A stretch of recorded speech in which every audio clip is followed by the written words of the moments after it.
The reveal moment in this activity is a great way to informally use the See, Think, Wonder routine.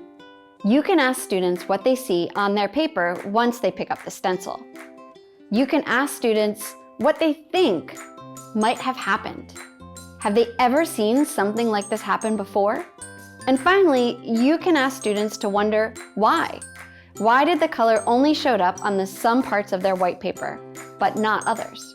Asking students these questions after their experience with this activity demonstrates Brain Target 5, Teaching for Extension and Application of Knowledge. It's also a great example of using the See, Think, Wonder routine to give students a chance to observe and process their learning. Each chapter has an option for a See, Think, Wonder arts integration overlay. As students begin to feel comfortable with the See, Think, Wonder routine, you will notice that using these routines at different points in your lesson can help students observe in different ways.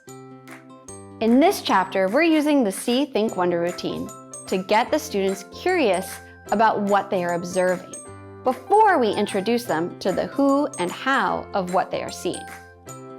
As students are still learning the routine, it's a good idea to walk them through the steps again.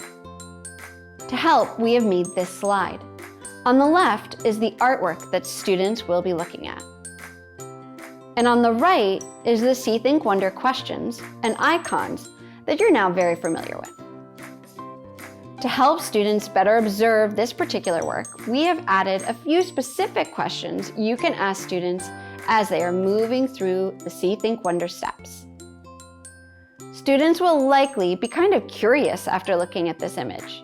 They will know that it is clearly a picture of a flower, but will probably have questions like, why is it blue? And why can you only kind of see the flower? I'm sure your students will have some of these questions and many more, which is great because it means that they are really observing. After observing, you can give students a little more information about the artwork that they are seeing.